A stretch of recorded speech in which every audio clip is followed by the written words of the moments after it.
Sans tarder, lèvons-nous pour la lecture de la parole.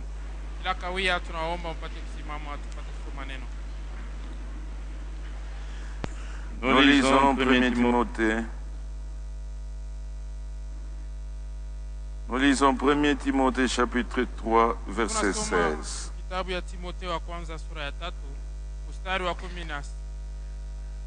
Et sans contredit, le mystère de la piété est grand. Dieu a été manifesté en chair, justifié par l'Esprit, vu des anges, prêché aux nations, cru dans le monde, élevé dans la gloire. Miséricordieux Père Céleste, encore une fois, nous te disons merci. Tu as gardé chacun de nous. Et ce soir, tu as conduit nos pas jusque dans ta maison. Nous venons de t'adresser des cantiques de louange parce que tu en es digne, Seigneur. Toi seul es le Créateur. Toi seul, tu es le Rédempteur. C'est pourquoi là-haut, on ne cesse de te louer. Et ici-bas, nous t'avons aussi loué. Maintenant, nous voulons communier avec toi pendant que ta parole sera apportée. C'est pourquoi manifeste ta présence au milieu de nous. Conduis-nous du début à la fin. Assiste-moi qui vais devoir parler. Visite chaque frère, visite chaque soeur. Au nom du Seigneur Jésus-Christ, te prions. Amen.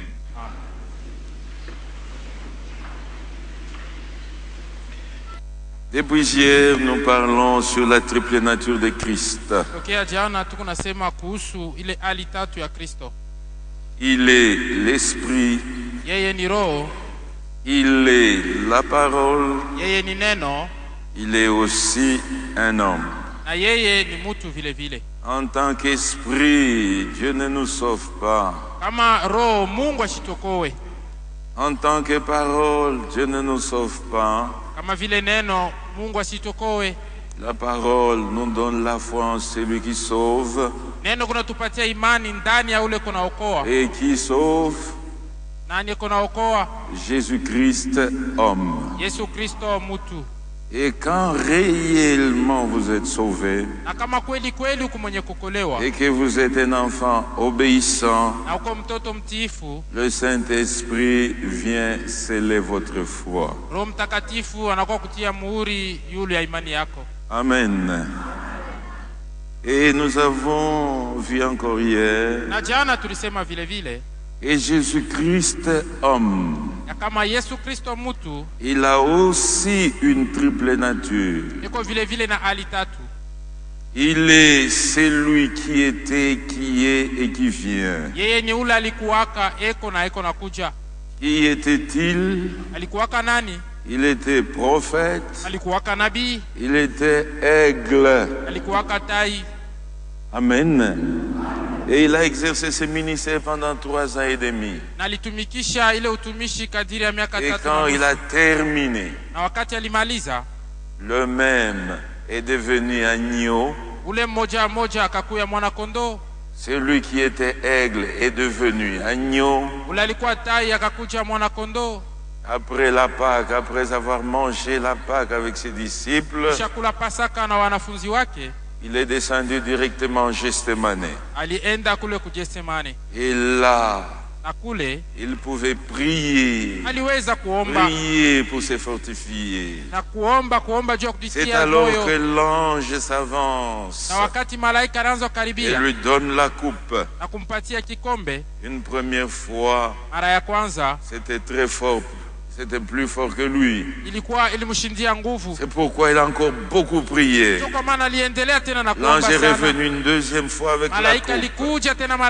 C'était encore très fort. Il a continué encore à prier. À la troisième fois, il dira, Père, que ça ne soit pas ma volonté, que ça soit ta volonté. Il prit la coupe et but.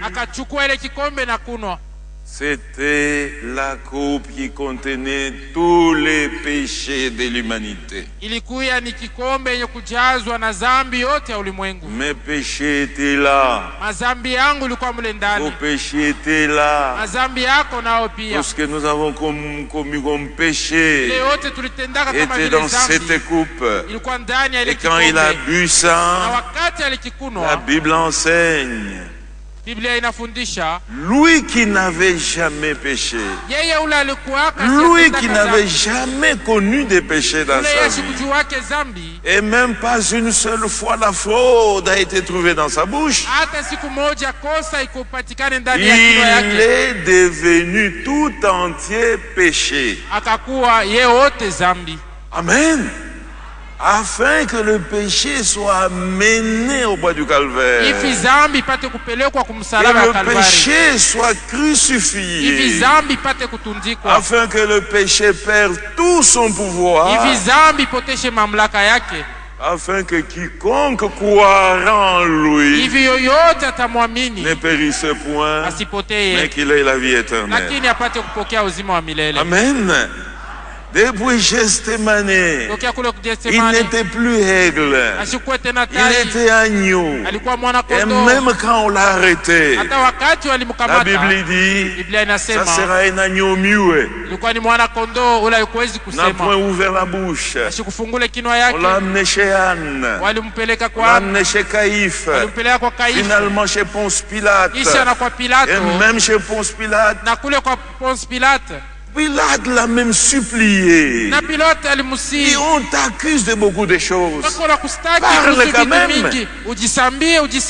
C'était un agneau muet. Le ministère d'aigle était terminé. Maintenant, il est dans le ministère d'agneau. Alléluia. À un certain moment, Pilate l'attaque de face.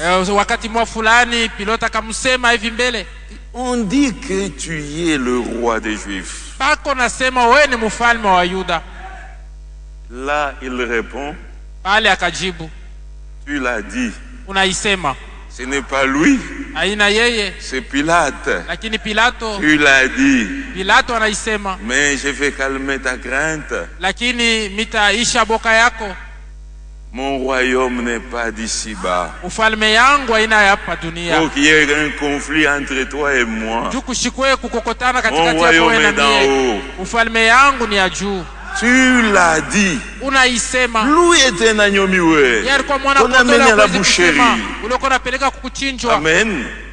Il est au temps présent. Sacrifice et sacrificateur. Amen. Et quand il vient, il vient en tant que roi, en tant que lion, et il est le lion de la tribu de Juda. Et je vous disais avant de terminer hier, le même qui était agneau dans Apocalypse 5, c'est le même qui est maintenant le lion dans Apocalypse 10. L'agneau, le lion, c'est Jésus-Christ homme. Amen. Au paragraphe 333 dans la Révélation. La Révélation, paragraphe 333.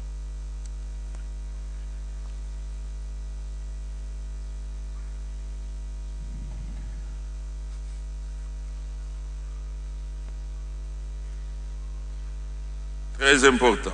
Ya lazima sana. Écoutez, frère Branham.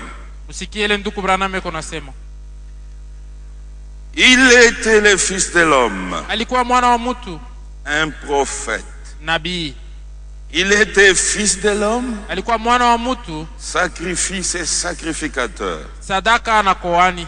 Il est fils de l'homme, comme roi, fils de David, assis sur le trône de sa majesté. Fils de l'homme, il est Dieu, manifesté comme fils de l'homme. Il est descendu et est devenu homme pour ôter les péchés du monde. Il est devenu homme pour être un prophète. Il est devenu homme pour être un sacrificateur. Il est devenu homme pour être un roi, roi du ciel, roi des saints, le roi éternel. Il a toujours été roi, il sera toujours roi, le roi éternel. Pour être prophète, pour être sacrifice et sacrificateur, et même pour être roi, Dieu est devenu homme. Et ça, c'est le plus grand mystère de la Bible. Amen. Et nous pouvons voir ça dans les livres d'Apocalypse. Apocalypse chapitre 5.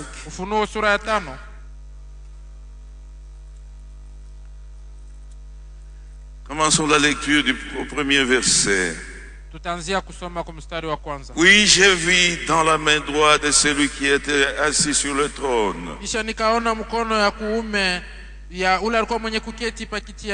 un livre écrit en dedans et en dehors, scellé de 7 sceaux.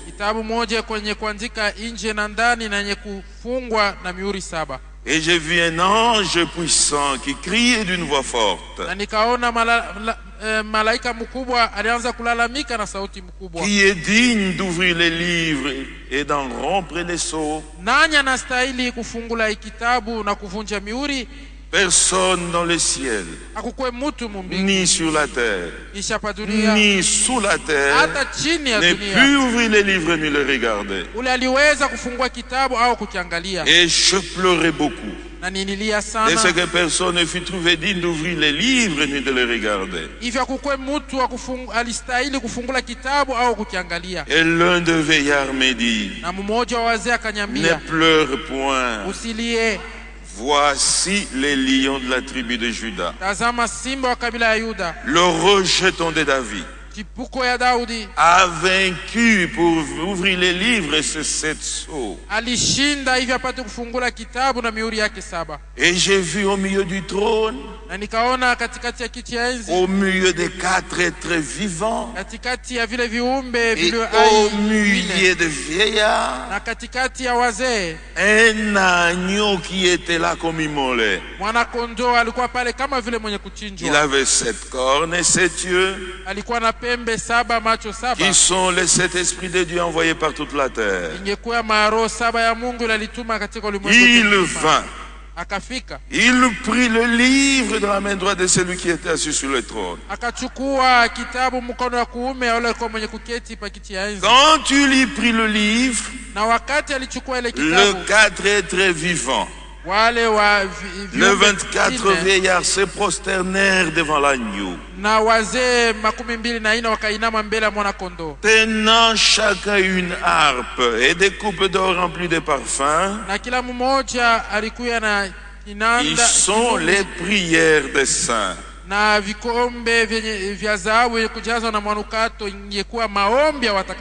Et ils chantaient un cantique nouveau,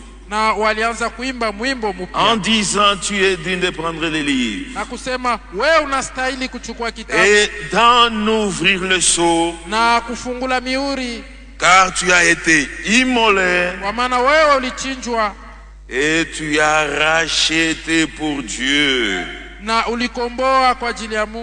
par ton sang, kupitia damu yako, des hommes de toute tribu, watu wa makabila yote, de toute langue, wa malugha yote, de tout peuple et de toute nation. Wa mataifa yote. Amen. Jean sur l'île de Patmos, Yohano pale pakisanga Patemo, il voit celui qui était assis sur le trône. akaona ule alikuwa mwenye kuketi pa kiti ya enzi. Amen. C'est lui qui était assis sur le trône. Ule alikuwa mwenye kuketi pa kiti ya enzi. Qui était-il dans Apocalypse 4? Alikuwa nani mule Ufunuo sura 4? Lisons Apocalypse 4 d'abord et on continue bien avec Apocalypse 5. Tusome Ufunuo sura 4 kisha tutaendelea na Ufunuo sura 5. Verset 1er. Mstari wa kwanza. Après cela je regardais. Kisha ile nikaangalia. Voici une porte était ouverte dans le ciel. Natazama mlango mmoja ulikuwa mwenye kufunguka. La première voix que j'avais entendue, na sauti ya kwanza ile nilisikia comme le son d'une trompette, kama vile mlilio wa parapanda, et qui me parlait dit, na ilianza kuniambia na kusema, monte ici, panda huku, je te ferai voir ce qui doit arriver dans la suite. Nitakonesha ile itafika masiku ya kumbele. Ensuite, je fus saisi par l'esprit, nikashikwa na roho, et voici, natazama, il y avait un trône dans le ciel. ulikuwa kiti ya enzi moja mule mbingu. Et sur ce trône, quelqu'un était assis. Na pa ile kiti ya enzi kulikuwa mtu mwenye kuikala. C'est lui qui était assis. Na ule alikuwa mwenye kuketi pa ile kiti ya enzi avait l'aspect d'une pierre de jaspe et de sardoine. Alikuwa na hali ya ile jiwe ya jaspe na sardoine. Et le trône était environné d'un arc-en-ciel, na ile kiti ya enzi ilikuwa yenye kuzunguka na semblable à l'émeraude. yenye kufanana na ile wanaita emerald. Alléluia. C'est lui qui est assis sur le trône. Ule alikuwa mwenye kuketi pa kiti ya enzi. Dans Apocalypse 5, Ufunuo 5, et tenant dans sa main droite un livre, na alikuwa mwenye kuchukua mkono wake wa kuume kitabu, en dedans et au dehors, ile alikuwa kuandika ndani na nje, scellé de 7 sceaux. yenye kutiwa na C'est mihuri le 7. même qui est assis sur le trône dans Apocalypse 4. Ni ule moja mwenye kuketi pa kiti ya enzi Ufunuo sura 4. Jean était enlevé en esprit. Na Yohana alinyanyuliwa katika roho. Et étant arrivé au ciel, na wakati alifika kumbingu, il n'a pas vu 3 trônes. asikuone viti vya enzi vitatu.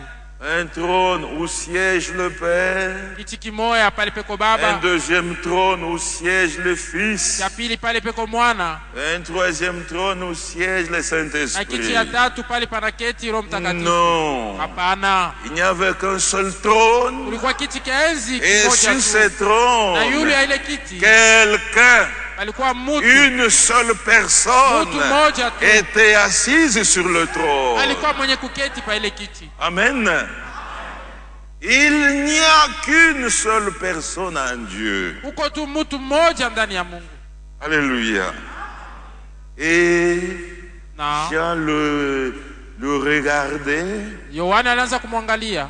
La Bible dit, Biblia inasema ce quelqu'un, ni mtu, ou le monde, ule mtu c'est quelqu'un. il avait l'aspect de la pierre de jaspe et de Alikuwa na la pierre hali de ya sardoine. jiwe ya jaspe na sardoine. Amen.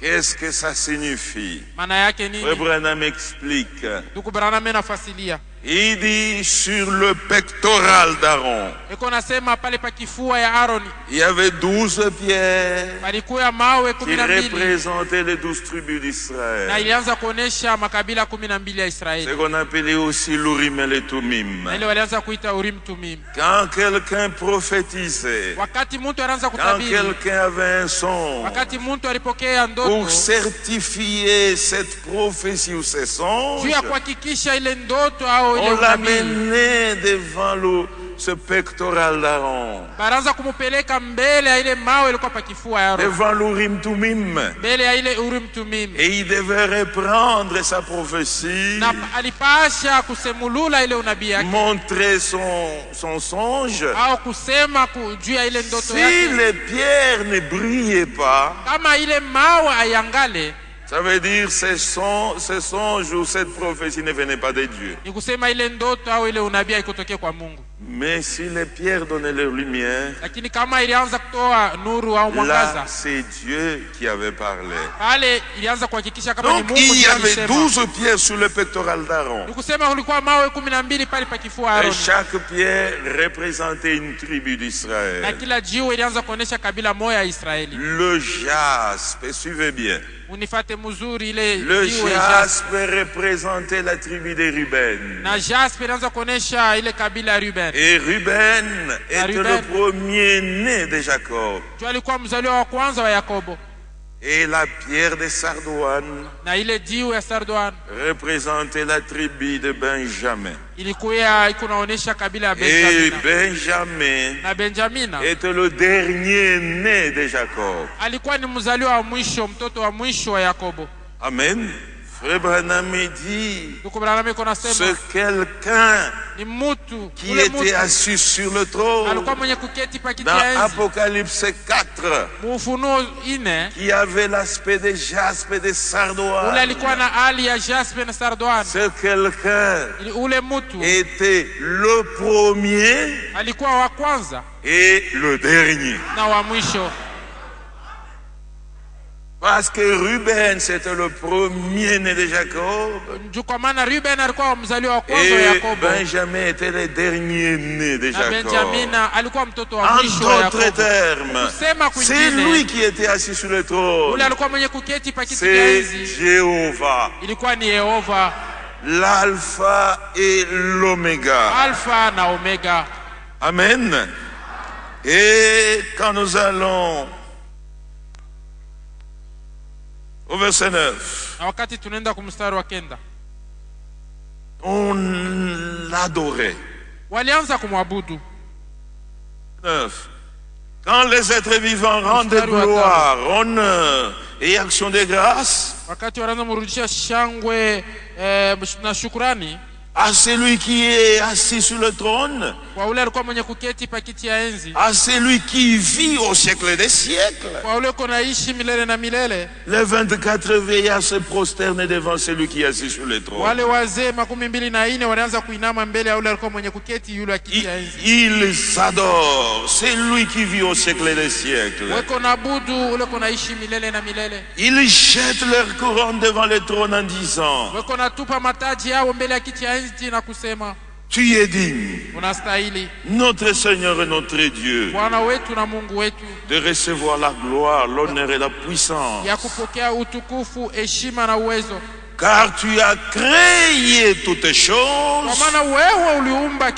et c'est par ta volonté qu'elles existent et qu'elles ont été créées. C'est quelqu'un qui était assis sur le trône, ayant l'aspect de jaspe et de sardoine.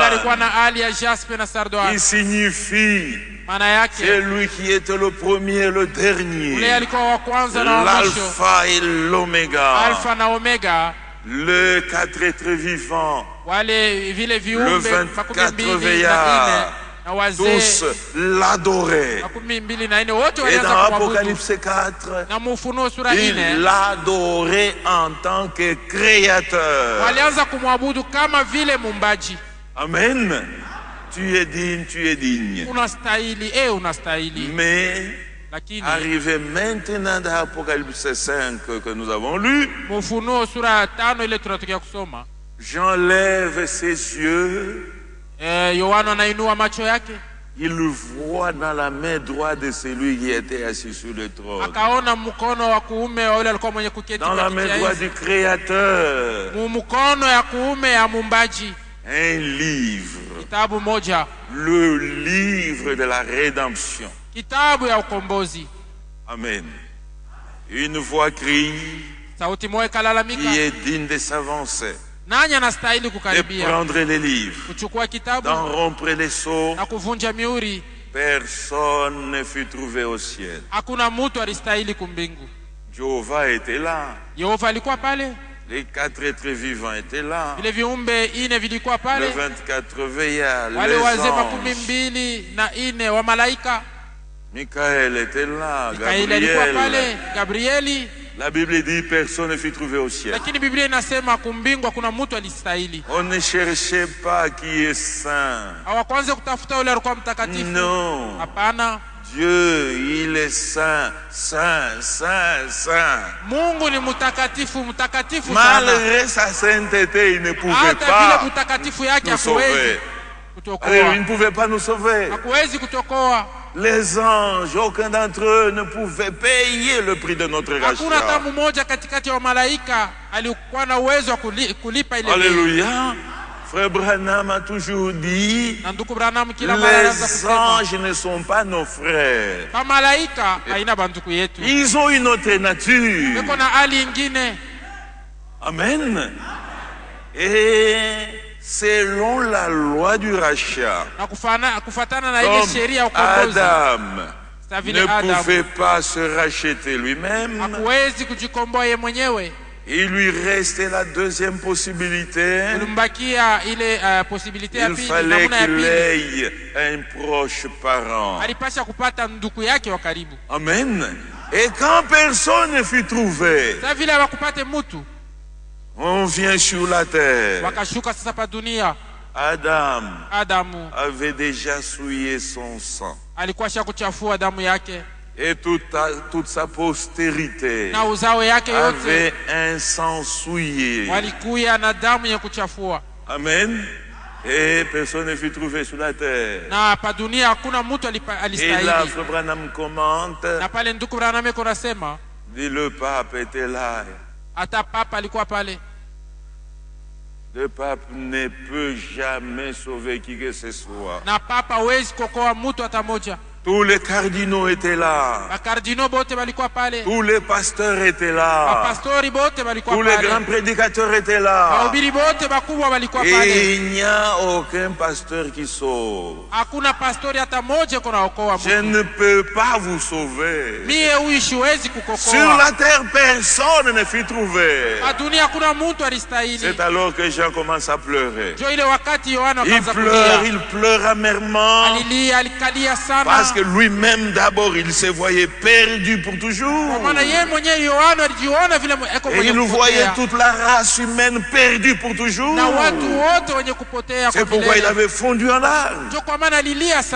Mais un de veillard vient le secouer à l'épaule et dit, Jean, ne pleure pas. Les lions de la tribu de Juda, lui a vaincu. Lui est digne de prendre les livres et d'en rompre le sceau. Le temps de se contenir, Jean a essuyé cela. Cherchez maintenant à voir le lion de la tribu de Juda. C'est le lion qui avait vaincu. Il n'a pas vu les lions. Il a vu l'agneau immolé. Pourquoi? Parce que ce n'était pas encore le temps du lion. Le même était encore agneau. Parce que c'était encore le temps de la rédemption. Suivez-moi bien. Le quelqu'un qui était assis sur le trône. Le trône est là. Et il y avait quelqu'un qui était assis là. Alpha et Oméga. Les créateurs. Alléluia. Il était au milieu des quatre êtres vivants. Il était au milieu de 24 vieillards. Et il n'y a pas de milieu. Quand Jean cherche à voir les lions, il n'a pas vu les lions. Il voit l'agneau. Ouvrez grandement vos yeux. Là même que l'alpha et l'oméga, pale palikuwa alfa na était omega, assis au milieu des quatre êtres vivants. katikati ya ile viumbe ine. C'est là qu'il voit l'agneau. Jo ile fazi moja moja aliona mwana kondoo. En d'autres termes, Kusema kwingine, Jéhovah Yehova est devenu notre proche parent akakuya ndugu pour yetu wa être karibu agneau juu ya kuwa mwana kondoo afin de payer le prix du hivi rachat. apate kulipa ile bei ya ukombozi. Amen. Comme personne n'était trouvé, Sasa vile kukwe mtu alistahili, Dieu n'avait pas d'autre alternative Mungu asikuwe na namna ingine que de se faire lui-même notre sauveur. isipokuwa ya kujifanya ye mwenyewe mkombozi wetu. Jésus-Christ, Yesu Kristo c'est le Créateur qui est devenu notre Rédempteur. ye njo ule mumbaji akakuya mkombozi wetu. Amen.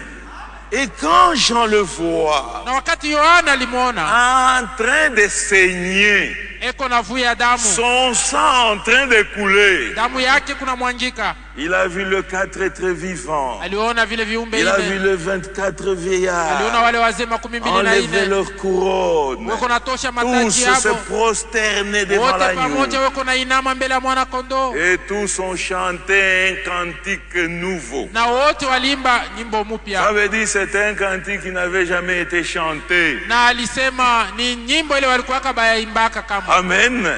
La rédemption, ukombozi c'est avec le sang versé. ni pakupitia ile damu Tu ilimwangika. es digne Unastahili de prendre les livres, d'en rompre les ya sceaux. kuchukua kitabu na kuvunja Pourquoi? mihuri. Parce que tu as racheté. Juu ya nini? Ni juu likomboa Et par ton sang, na kupitia damu yako. le rachat ne se fait pas par de l'argent. Ukombozi haina kupitia Le rachat fedha, ne se fait pas par de l'or haina kupitia ou dhahabu par quelque autre moyen. au kupitia namna Non, ingine. tu as Hapana, racheté par ton sang. lakini wewe ulikomboa kupitia damu yako. Amen. Le rachat, c'est par le sang. Ukombozi ni kupitia damu. Amen. Pourquoi Juu ya nini? Dieu Mungu devait-il devenir un homme? alipasha kujifanya mtu Parce que les enfants qu'il veut ramener à la gloire, juu batoto wale alipenda kurudisha mutukufu. ces enfants participent à la chair et au sang. Batoto yake walikuwa ndani ya mwili na damu, Et il fallait que lui aussi participe à la chair et au sang. na ye vile vile alipasha kushiriki kumwili na damu. C'est pourquoi la parole ne sauve pas, Ndio kwa maana neno ayokoe, l'esprit ne sauve pas. roho ayokoe. C'est lui qui nous sauve, c'est Jésus-Christ homme. Ule kona tokoa ni Yesu Kristo mtu. Nous sommes dans Hébreux chapitre 2. Tuko mkitabu ya Waebrania sura ya pili. Lisons d'abord le verset 9 et 10. Some mbele mstari wa 9 na wa 10. Et nous lirons le verset 14. Kisha tutasoma mstari wa 14. Mais c'est lui qui a été abaissé pour un peu de temps, Lakini ule alishushwa juu wakati mwa fulani au-dessous des anges. chini ya yule wa malaika. Chini ya Chini ya malaika. malaika. Jésus, Yesu nous le voyons couronné de gloire et d'honneur tunamuona mwenye kujazwa na utukufu na heshima à cause de la mort qu'il a souffert. kwa ajili ya lufu ila liteswa. Ainsi, par la grâce de Dieu, Hivi basi kwa neema ya Mungu il a souffert la mort pour tous. alikufa kwa ajili ya watu wote. Amen. Il convenait en effet que celui pour qui et par qui sont toutes choses, Kupitia ule vitu vyote ni vyake. c'est lui le créateur. Sema ni yeye mumbaji. Il fallait que celui par qui et pour qui sont toutes choses, Ilipasha ule kupitia yeye vitu vyote ni vyake. et qui voulait conduire à la gloire beaucoup de fils, Na alipenda kupeleka mutukufu wana wengi. et élever à la perfection par les souffrances le prince de leur salut. Apate kuinua katika ukamilifu na mateso mfalme wa wokovu. Amen. Il fallait qu'il passe par la mort. Alipasha kupitia mlufu. L'esprit ne meurt pas. Roho haiwezi kufa. La parole ne meurt pas. Neno haikufake. C'est lui qui meurt. Ule kona kufa. C'est Jésus-Christ homme. Ni Yesu Kristo mutu. Amen. C'est pourquoi pour mourir, Jo kwa maana juu ya kufa, il fallait qu'il naisse. alipasha mbele kuzaliwa. La parole de Dieu ne peut pas être brisée. Neno la Mungu haiwezi kuvunjwa. La Bible dit il y a un temps pour naître et un temps pour mourir. Biblia inasema kuku wakati ya kuzaliwa Si na vous wakati ne ya naissez kufa. pas, Kama uzalike, jamais vous n'allez mourir. hauwezi kufa kamwe. Mais lui, Lakini comme il yeye, devait passer par la mort, sa vile alipasha kufa, il est venu par la naissance. alikuja kupitia kuzaliwa. Et il a souffert la mort pour nous tous. Na alikufa, aliteswa kwa ajili yetu. Écoutez le verset 14. Tusikie mstari wa Ainsi 14. donc, Hivi basi, puisque les enfants, juu watoto il veut conduire à la gloire, wale anapenda kupeleka mtu kwa participe au sang et à la chair, wako na shiriki kudamu na mwili, il y a également participé lui-même, naye vile vile alishiriki kudamu na mwili, afin que par la mort, hivi kupitia lufu il rende impuissant celui qui avait la puissance de la mort, apate kushinda ule alikuwa na uwezo ya lufu, c'est-à-dire le diable. sema shetani. Amen. Frère, Duku les enfants qu'il veut amener à la gloire batoto bale anapenda kupeleka mtu kufa, sont faits de chair et de sang. bo banazaliwa toka mwili na damu. Il fallait que lui aussi participe à la chair et au sang. Ilipasha naye vile vile ashiriki mwili na damu. Et même Frère Franck écrit, Na ndugu Frank anaandika, le péché en Éden, zambi mule mbustani ya Edeni, ce n'était pas quand Adam était encore esprit. aina wakati Adamu alikuwa roho. Adam était créé à l'image de Dieu, à la ressemblance de Dieu. Adamu aliumbwa mkupicha ya Mungu, kufanana na Dieu Mungu. est esprit. Mungu ni roho, Et le premier Adam créé était esprit. na Adamu wa kwanza ule Mungu aliumbaka alikuwa roho, Et en lui, il était à la fois mâle et femelle. na ndani yake alikuwa mwanaume na mwanamke. Dans cet Na état-là, muile ali il a vécu combien de temps, personne ne le sait. aliishi masiku ngapi, hakuna mtu Mais anajua. dans cet état, Lakini muile Adam ali, esprit, Adamu roho, jamais Adam n'avait péché. kamwe hakutendake zambi. C'est quand Adam Ni wakati Adamu est venu dans la chair, anakuja katika mwili, Dieu prit la poussière de la terre, Mungu akachukua mavumbi ya donna une forme ya à udongo, cette motte de terre. akaleta Il souffla dans ses narines. umbo na La Bible dit Adam pumuzi. devint maintenant une âme vivante. Na Biblia inasema Adamu akakuwa nafsi ilikuwa na uzima. Alléluia. Maintenant, Sasa il pouvait entrer en contact avec la création. pale aliweza kushiriki na maumbile C'est au asili. dans la chair Ni mumwili que Ève a été retirée de lui. jo hawa walimutosha ndani yake, Et il crie même, na akalalamika, voici cette fois-ci, tazama hii mara celle qui est os de mes os, ule ko mifupa yangu chair de ma chair. na nyama ya nyama yangu. Il était maintenant dans la chair. Pale alikuwa sasa katika Et mwili, c'est dans la ni chair katika mwili qu'Adam est tombé. jo Adamu alianguka, Amen. Et le rachat na ukombozi devait s'accomplir ilipasha là kufanyika au même kutimizwa que le péché était commis. mule au pale zambi litendewa. C'est ce qui a obligé Jéhovah de devenir un homme. Jo ile likazirishwa Yehova kuwa mtu. Alléluia. Très, très, très important. Ya lazima sana. Et avant de terminer, Mbele ya kumaliza, pourquoi le sang? juu ya nini damu?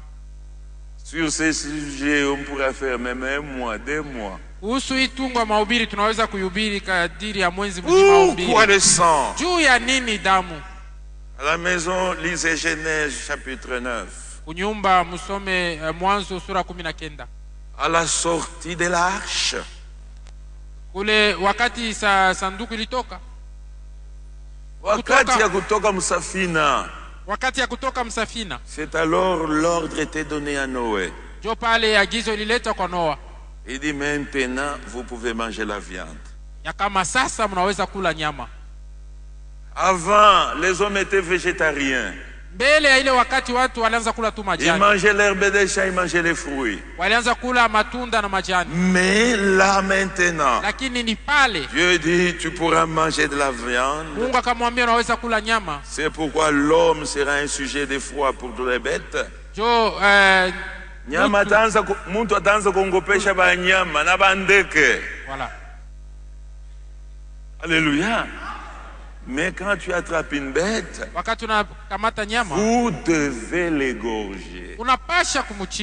Vous devez laisser couler le sang. Vous devez laisser la vie sortir. C'est alors que vous pouvez manger la chair. Vous ne pouvez pas manger la chair avec le sang. Non. Et cette loi a été valable même quand Moïse est arrivé. Pourquoi le sang? Lisons une écriture, on arrête là. Nous sommes dans Lévitique chapitre 17. Commençons verset 10. Si un homme de la maison d'Israël ou des étrangers qui séjournent au milieu d'eux mange du sang d'une espèce quelconque, je tournerai ma face contre celui qui mange le sang. Et je le retrancherai du milieu de son peuple. Pourquoi? Car la vie de la chair est dans le sang. Je vous l'ai donné sur l'autel afin qu'il serve d'expiation pour vos âmes.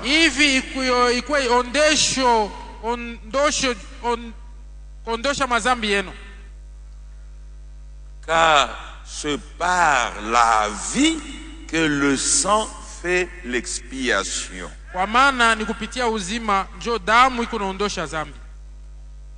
Je dis, personne n'a le droit de manger le sang. Quiconque fait ça, je le retrancherai. Je tournerai ma face contre cet homme. Pourquoi? Parce que la vie de toute chair est dans son sang. Et ce sang-là, c'est ce que je vous ai donné sur l'autel, afin qu'il vous serve d'expiation. Et comment se fait l'expiation? Là où il y a le péché, là est la mort. La Bible dit l'âme qui pèse, c'est celle qui mourra. Là où il y a le péché, la mort est déjà établie. Maintenant, quand on vient avec le sang sur l'autel, la vie qui est dans le sang vient couvrir cette mort. Et vous n'allez plus mourir. Alléluia. Et notre religion à nous, elle est fondamentalement posée sur le sang.